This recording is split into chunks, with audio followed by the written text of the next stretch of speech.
On dit que certaines routes n'existent que pour ceux qui sont trop fatigués pour remarquer qu'ils se sont perdus et qu'un certain bus, roulant sans destination, attend patiemment ses passagers. Épuisé, distrait ou oublié, l'étudiant Kémy sort de son dernier cours, exténué. Il court pour attraper son bus habituel, mais celui-ci démarre juste sous ses yeux. Il soupire, puis un bus entièrement noir, avec un numéro inexistant, s'arrête devant lui. Panneau lumineux.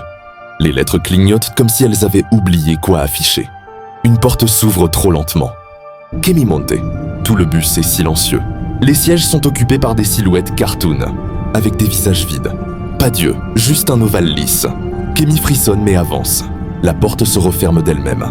Kémy s'approche du chauffeur pour demander s'il va dans sa direction. Le chauffeur a une casquette abaissée, mais quand il parle, sa bouche ne bouge pas. Sa voix résonne comme un écho déformé. « Asseyez-vous. Le voyage sera long. » Kémy recule et va s'installer. Le bus démarre. La pluie tombe de plus en plus fort. Kémy regarde par la fenêtre, la ville défiler. Puis se répéter.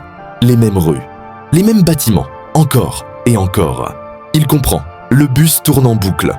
Le passager à sa droite pivote la tête, sans tourner le corps, puis pointe du doigt le sol. Kémy baisse les yeux. Une ombre noire s'étend sous les sièges, comme un liquide vivant. Les passagers sans yeux commencent à bouger légèrement. Ils murmurent. Un chuchotement incompréhensible, très rapide. Puis un mot se répète. « Rest, rest, rest !» Le bus accélère tout seul. La lumière vacille. L'ombre au sol monte lentement sur les jambes de Kémy, comme si elle essayait de le coller au siège. Kémy panique. Il tente d'appuyer sur le bouton « Stop ». Le bouton affiche « Impossible ». Kémy affronte le chauffeur. « Arrêtez-vous. Je veux descendre. » Le chauffeur tourne enfin la tête, qui pivote à 182. Son visage est aussi lisse que celui des passagers. Il répond « Personne ne descend ». Tant qu'il reste quelque chose à oublier. L'ombre recouvre entièrement Kémy. Il entend les passagers murmurer. « Ne te fatigue plus. Repose-toi.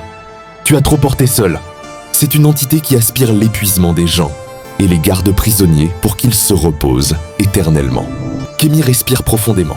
Il ferme les yeux et accepte sa fatigue. Ironiquement, c'est cela qui lui permet de bouger à nouveau. L'ombre se relâche. Il fonce vers la porte, l'arrache et saute du bus en marche. Le bus disparaît dans un brouillard sombre.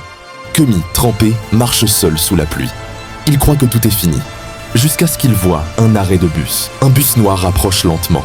Panneau lumineux. Kémy. Il s'enfuit en courant. Les routes nocturnes abritent des voyageurs dont vous ne verrez jamais les yeux. Alors si un soir, par fatigue ou par oubli, un bus inconnu s'arrête devant vous, ne montez jamais.